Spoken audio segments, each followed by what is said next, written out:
Olá, pessoas do TheCast, tudo bem? Hoje além de um prazer desta conversa, eu acho que eu queria fazer essa apresentação compartilhando uma estratégia minha de mercado. Trabalhar como hunter ou como responsável por executive search, acho que uma das estratégias centrais, além de network, é conseguir entender tendência de mercado, né? Para conseguir discutir com o cliente, para conseguir posicionar comercial, acho que tem uma relação de se estar antenado o tempo todo e acho que isso não é tão simples. Esta fonte que hoje está aqui comigo, para mim é uma das grandes fontes de credibilidade do mercado, por entendimento, e que sempre me traz muito bem conversar, e é um baita prazer poder dividir este momento. Maurício Baroca, meu parceiro de muitos anos de mercado, obrigado por estar aqui, viu? Eu que agradeço o convite. Super bacana estar aqui contigo. Mais uma vez. Isso é muito importante. É, Cara, falar de referências de mercado hoje é um negócio tão desafiador, né? Super. Quem é referência? Quem faz o quê? Quem entrega hoje um mundo tão incerto? Então, acho que a gente faz o melhor, né? Estuda um pouquinho mais. Quando não sabe, pergunta para alguém. Isso aí. Quando alguém não tem a resposta, chama o consultor. E o consultor às vezes tem a resposta, mas obrigado pelo convite. É um prazerzaço estar aqui com Muito você. bem. Então, para mim, Baroca de muitos anos, mas conta para quem está assistindo a gente um pouquinho da tua carreira, quais são tuas passagens, fala um pouquinho para a gente. Bom, vamos lá. Eu estou em remuneração, né? Faz 5, 6 anos que eu fiz essa transição como uma carreira muito especialista de remuneração e benefícios. Minha carreira tem alguma coisa como 16, 17 anos em RH, basicamente sempre em indústrias de grande porte,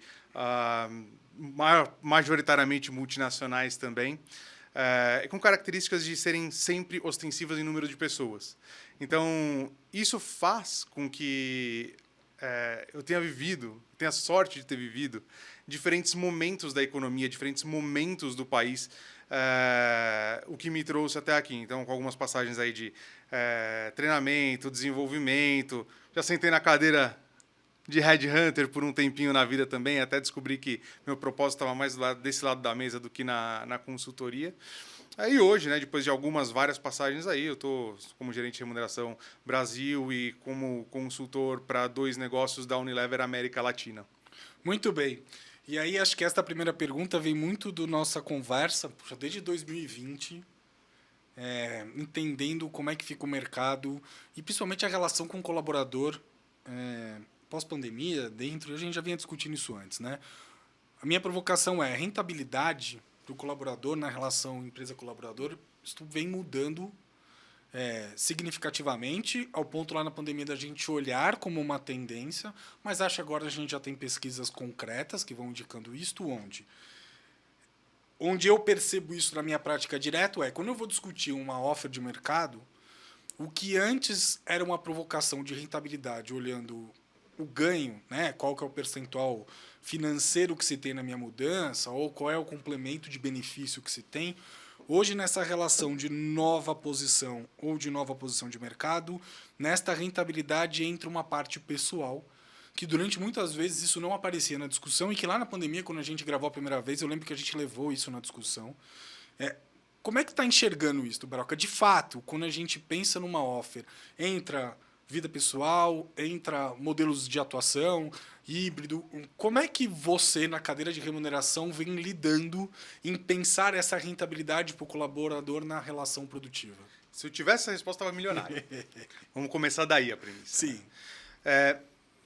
A pandemia foi um tapa na cara de todas as indústrias mais tradicionais. sim. Ou seja, você passa.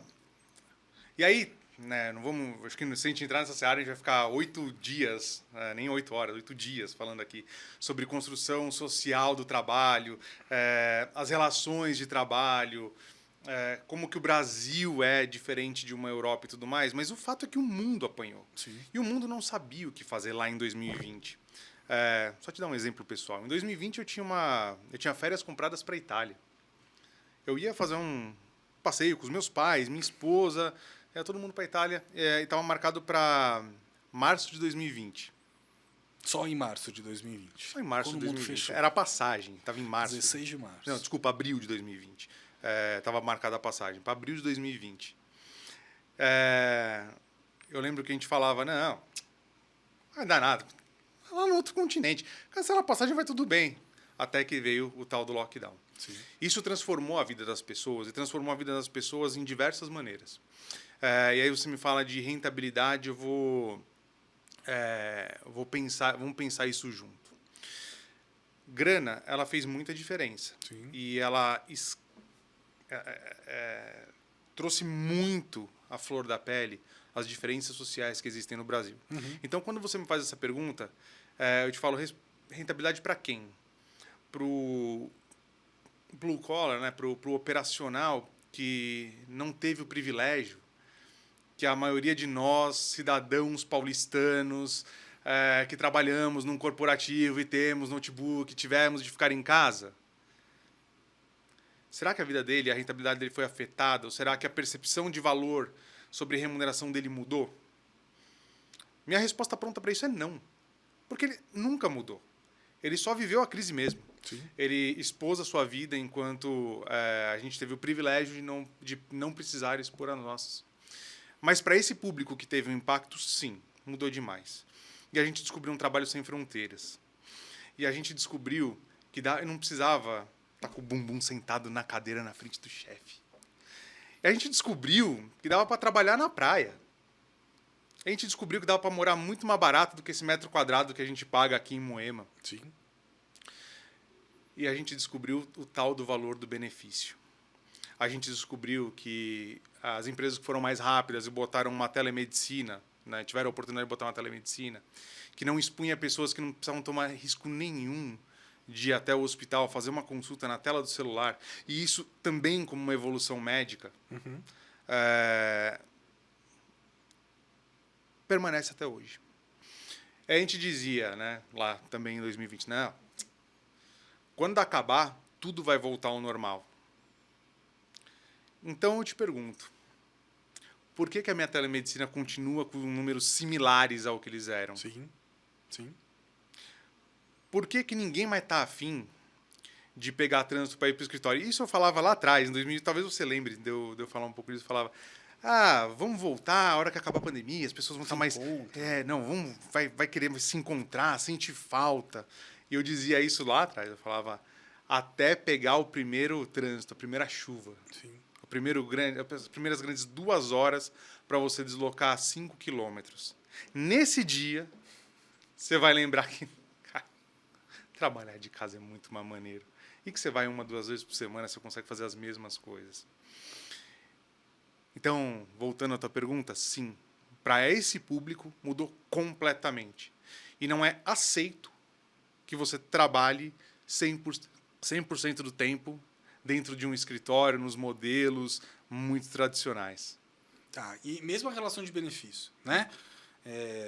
Que aí é também a provocação nisso, né?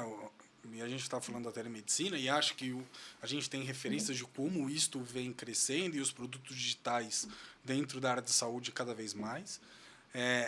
Mas, por outro lado, a empresa ela tinha como pacote a assistência médica, mas que não se olhava para essa estrutura. Hoje, você acha que as áreas de benefícios são provocadas a pensar esses fornecedores e você sente que os teus pares em relação a que cuidam de remuneração e benefício cobram desses teus fornecedores que se desenvolvam para este caminho? Sim, e não só isso. Eu acho que tem alguma coisa do não plástico, por exemplo, né? A extinção, na medida que isso é possível, das carteirinhas plásticas de ir no consultório, você ter coisas muito mais digitais. Uhum. Então, sim, os nossos fornecedores também são contratados pensando se eles têm esse tipo de serviço ou não. E aí eu não estou dizendo de uma empresa, eu estou dizendo de qualquer empresa. Cadê? Eu não conheço nenhum par meu de mercado que não olha a inovação, que não olha a tecnologia, que não olha dados, que não olha uma... E, de novo, né? Eu estou falando de assistência médica porque... Tá em vogue, acho que é mais fácil de perceber. Não, na verdade, porque é o maior custo da companhia, né? Sim. Fora salário, Sinistro. o segundo é benefício. Dentro de benefícios é plano médico. Então, né, mais ou menos, o custo é muito alto para você trazer o bem-estar para as pessoas. E acho que tudo bem o custo ser alto, tudo bem desde que o bem-estar esteja lá.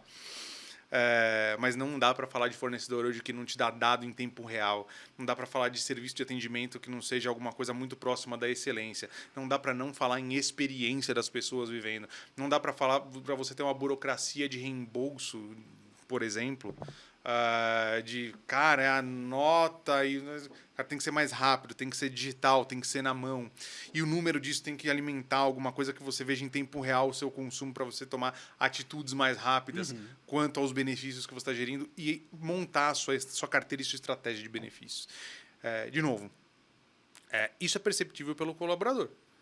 Na ótica do usuário, se ele percebe que, cara, esse plano não é tão maneiro, ou eu não tenho alguma flexibilidade de fazer alguma coisa que se adeque à minha vida, sei lá, eu tenho 27 anos, eu sou solteiro, vim do interior para trabalhar na selva de pedra de São Paulo, moro numa kitnet de 35 metros quadrados e não tô nem aí para previdência, plano de saúde, que estiver Enfermaria tá ótimo. passando de bom, porque eu preciso de outras coisas. Sim. Né? Então, uma outra característica também que é perceptível e apesar de muito difícil de ser feito, né? Acho que Beneflex no seu modelo mais full, você tem talvez 2% do pool de empresas existentes em São Paulo que tem isso implementado de verdade. Estou falando de Beneflex, não VA e VR, tudo bem? Eu estou falando de flexibilidade de verdade. Você falar, eu não quero um plano médico. Tudo bem, eu não quero muita coisa, mas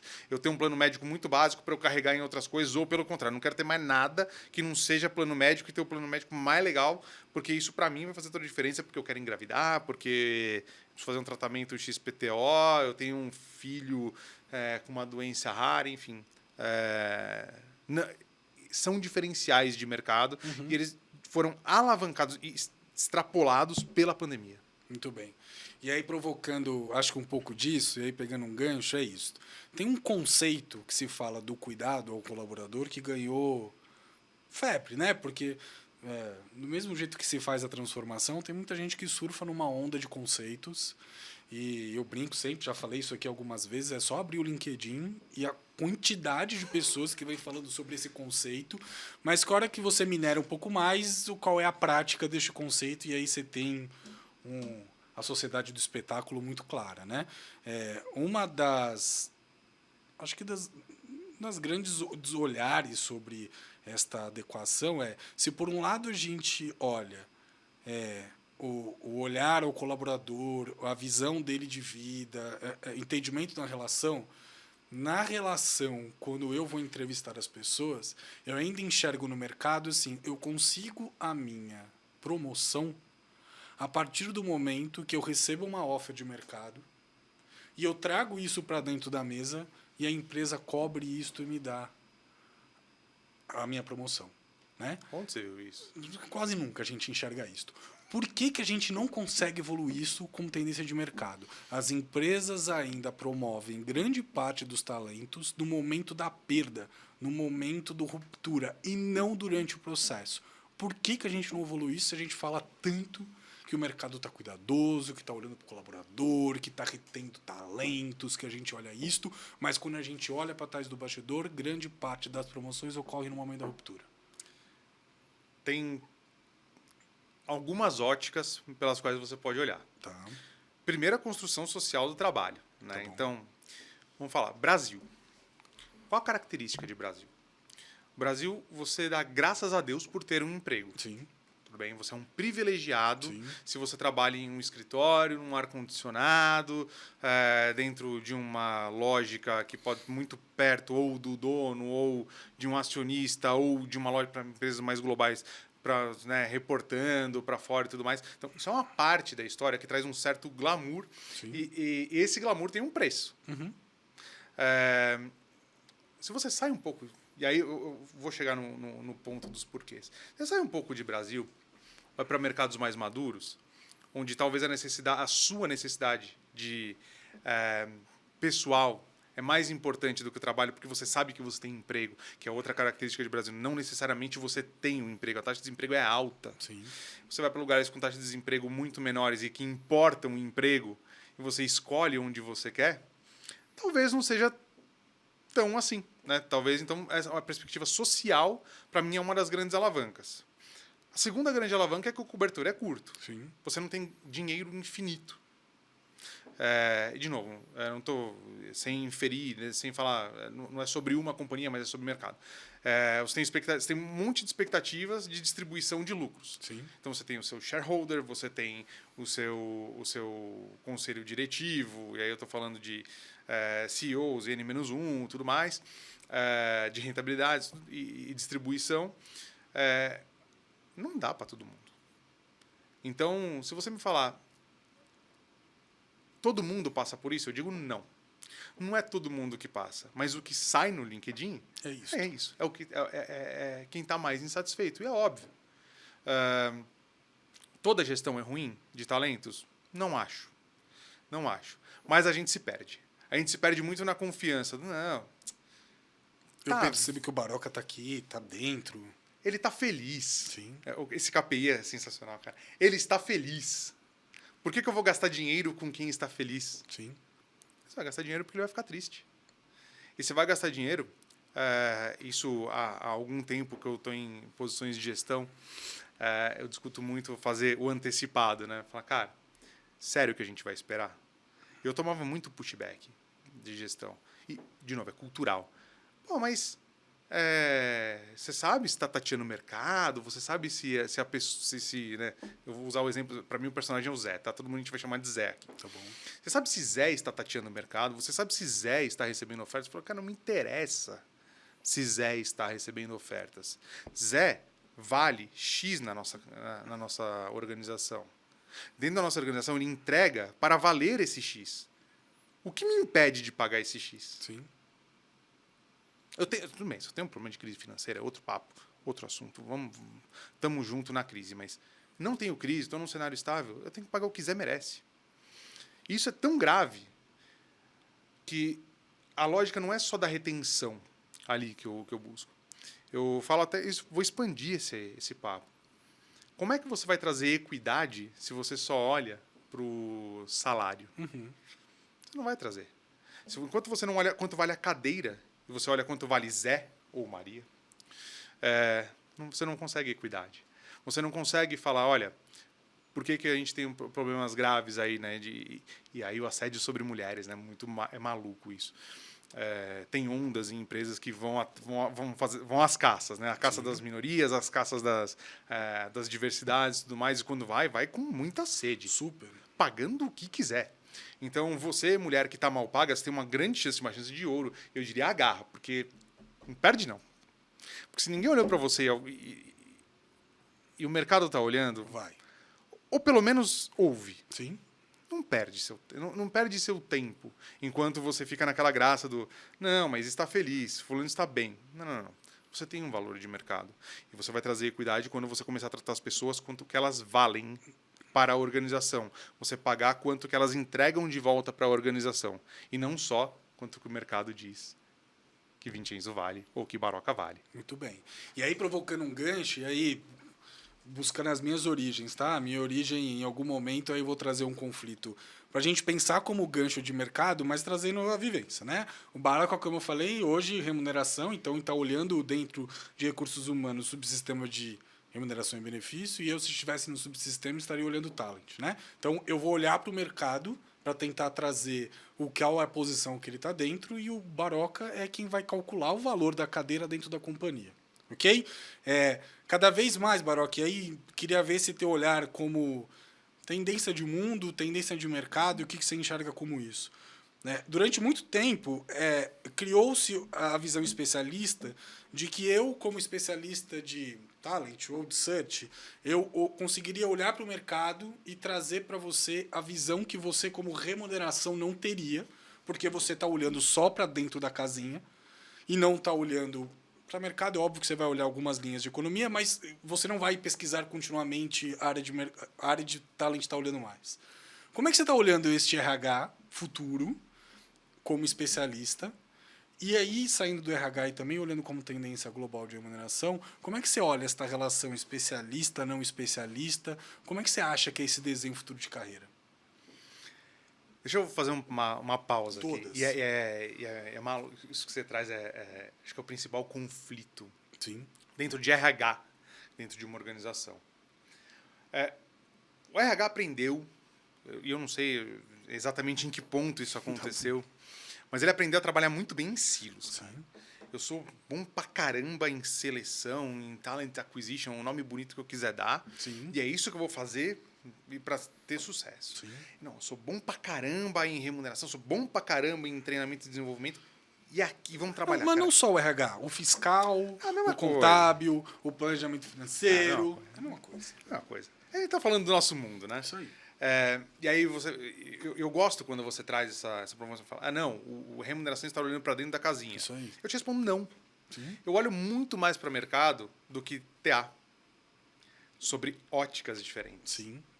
E a partir do momento que um não considera o outro, é onde eu crio minha maior fragilidade. É isso aí. O que eu quero dizer com isso? A pesquisa que eu olho, isso, né, a gente compra pesquisas, compra com graus de confidencialidade globais, né, e mesmo sendo uma empresa nacional, você compra também com graus de confidencialidade muito grandes, para você ter parâmetros estatísticos para trabalhar mercado. O que eu quero dizer com isso?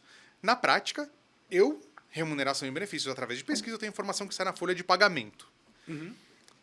Você está olhando o mercado sobre a perspectiva, você talent acquisition, está olhando a perspectiva do mercado sobre a ótica de quem quer sair. Sim.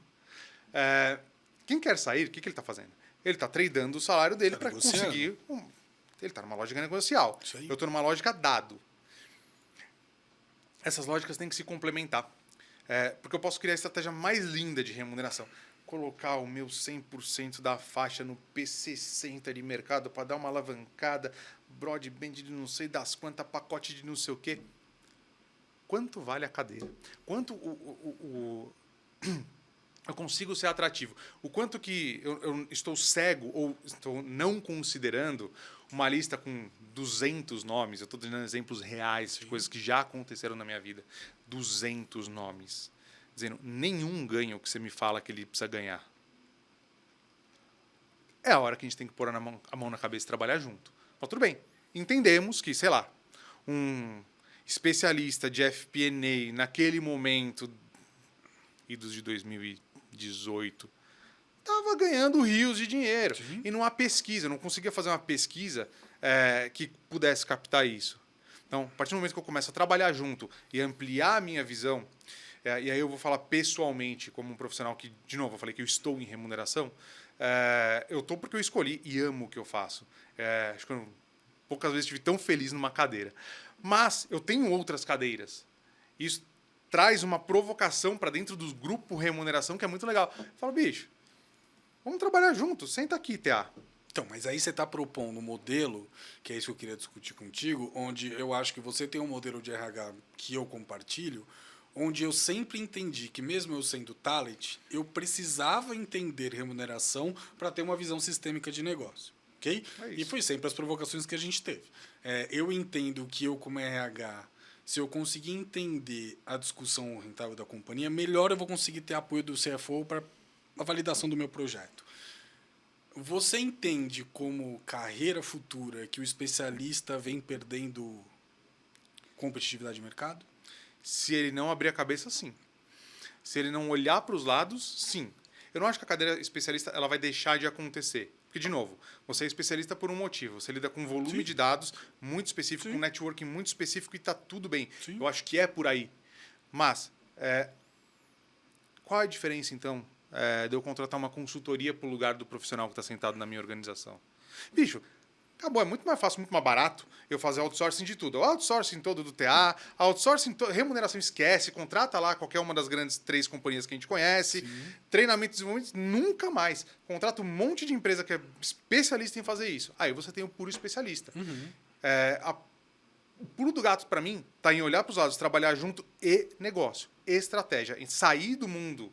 E aí eu estou falando com a cadeira RH, mas isso vale para outras cadeiras também, né? O finanças, o jurídico, o etc, que para de olhar só a sua especialidade e começa a olhar o negócio. Porra, qual é a estratégia? Em que momento de negócio que eu estou? Estou no momento de crescimento? Cara, eu tenho que ter um portfólio de produtos. Eu estou no momento de estabilização? Um outro portfólio de produtos. Eu estou vivendo uma crise? Caraca, que portfólio de produtos que eu vou tirar ou que arsenal que eu vou me carregar para atender, de novo, as expectativas das diversas camadas que a gente está falando.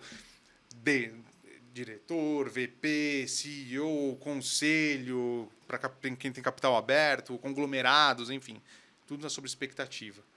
A partir do momento que eu não olho para a expectativa do negócio, eu sou um profissional míope.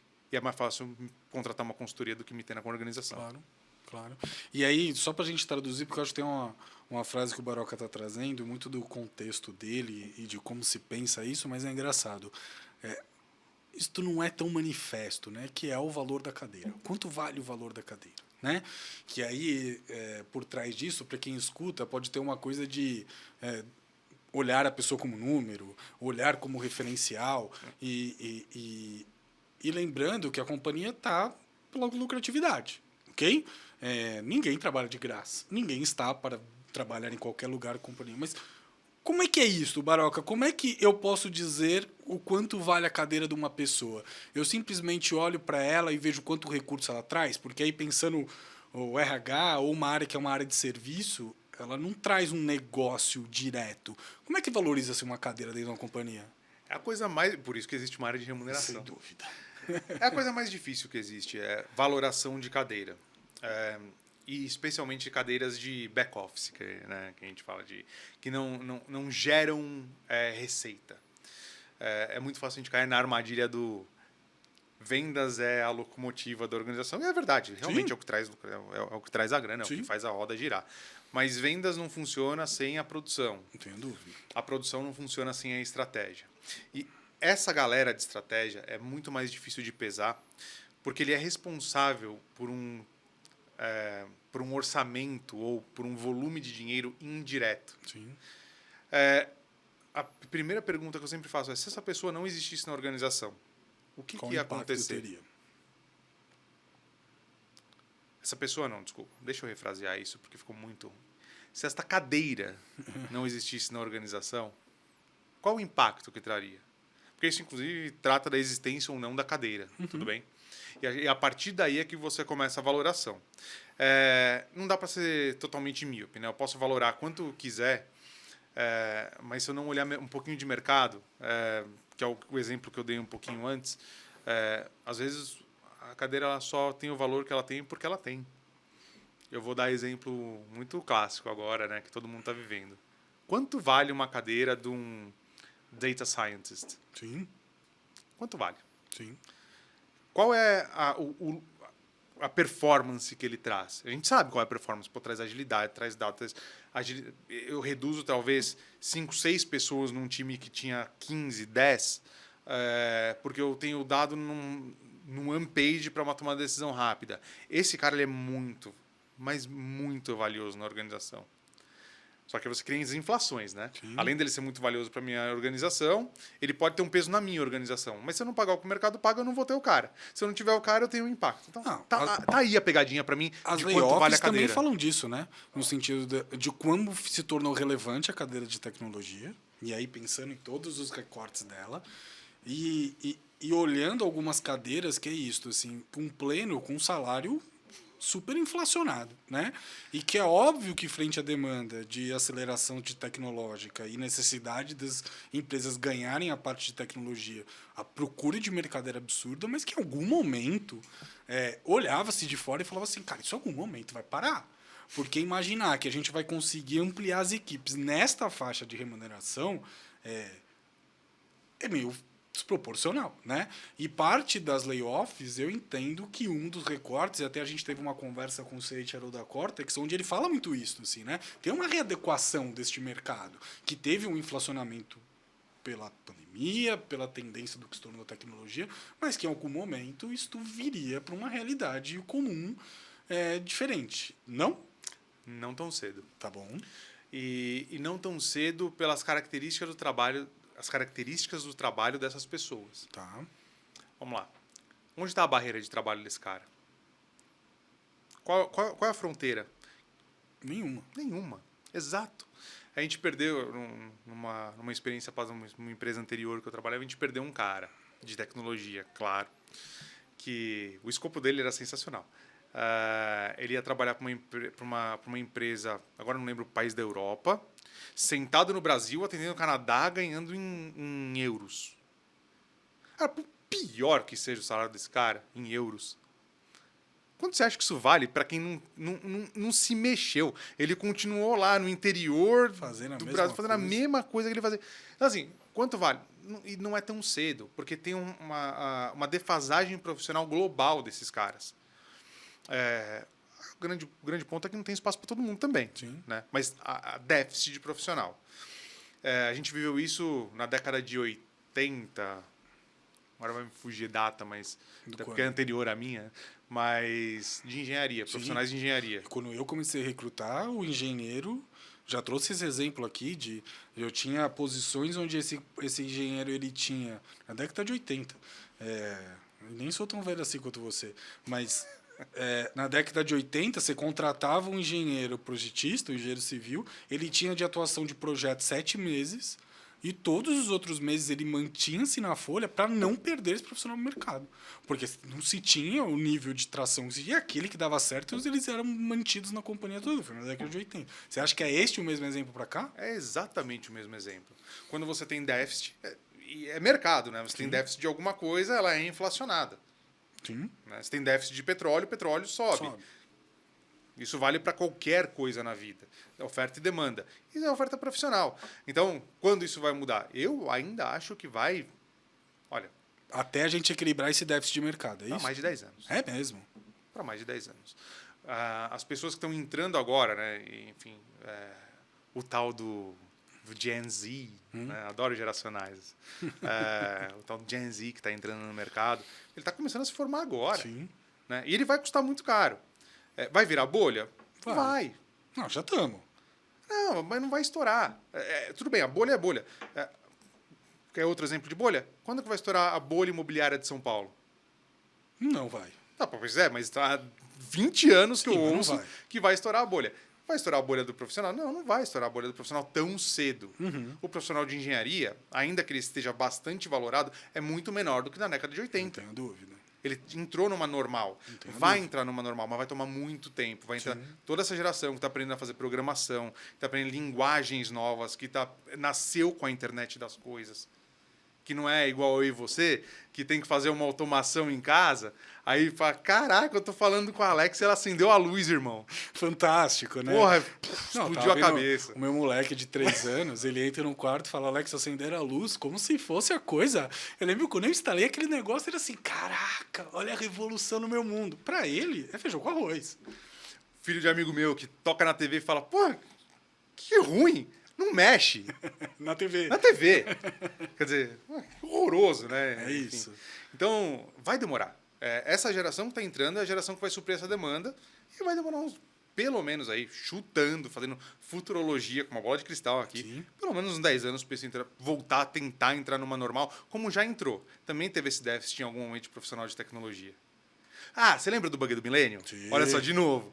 O quanto que brasileiro ganhou rios de dinheiro nos Estados Unidos, porque era um dos poucos países subdesenvolvidos. Aliás, ao contrário. Estava com a tecnologia mais desenvolvida, mas tinha o conhecimento dos básicos para fazer o sistema bancário americano, que é totalmente precário, funcionar. Sim. E aí, entrando nisso, para a gente também ir fechando, não sei se você não sabe, mas você não vai se aposentar, né? É mesmo. Como grande parte, assim, acho que a grande mudança na relação do trabalho é isto. Hoje a gente discute longevidade, ok? Então é isto. Meu pai foi um projetista de hidrelétrica que trabalhou e se formou para se aposentar com 60 anos e que durante a vida inteira me encheu os picuá para fazer isso e não adiantou nada. Seu Manfredo, que Deus o tenha, mas que não vai ver isso acontecer com o filho dele. Mas a grande discussão, e quando a gente pensa na dor do executivo ou do profissional em mercado, é aumentar o tempo dele no mercado. Tá? E aí, quando a gente fala de aumentar o período de produtividade, a gente não está falando só de saúde física, ok? Né? Tem uma questão, preciso estar ativo, preciso estar bem, eu vou ter que manter... Mas existe uma estratégia para competir com esta geração e conseguir manter no mercado, eu hoje com 43, mais 30 anos. olhando, e como é que você está olhando o mercado hoje, se você pudesse deixar uma colaboração para quem está assistindo a gente, qual é essa estratégia de se manter com a sua cadeira com maior valor e principalmente na perenidade, assim, como é que eu, como executivo, ou como profissional, ou como especialista, eu consigo, na sua visão, manter minha atração em mercado, para o mercado me receber de volta? Você está pegando a matéria mais recente do LinkedIn sobre etarismo, né? Sobre etarismo. Matéria não, boom do LinkedIn sobre etarismo. Cara, assim, nenhum profissional nunca sobreviveu sem atualização. Nunca. Isso não é novo. Não é um evento novo. A diferença é que você está vivendo mais.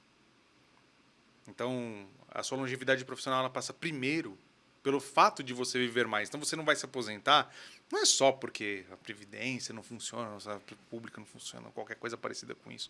Não, você não vai se aposentar primeiro porque você tem gás. Sim. Você tem saúde física, mental. Sim. Ponto para mim de relevância é você manter a saúde mental.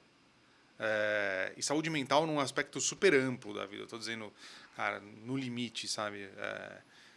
A terapia é um assunto que tem menos tabu hoje do que tinha 10, 15 anos atrás. As pessoas estão investindo um pouco mais de tempo nisso. O tal do coaching, do mentoring também se desenvolveu, mas principalmente sobre a atualização.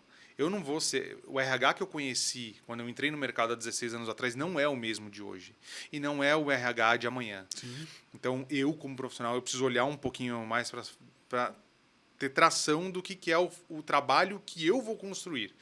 A gente fala, né? As pessoas vão perder trabalho para a tecnologia. Não. Você não vai perder trabalho para a tecnologia. Você está inventando a tecnologia enquanto a gente conversa, cara.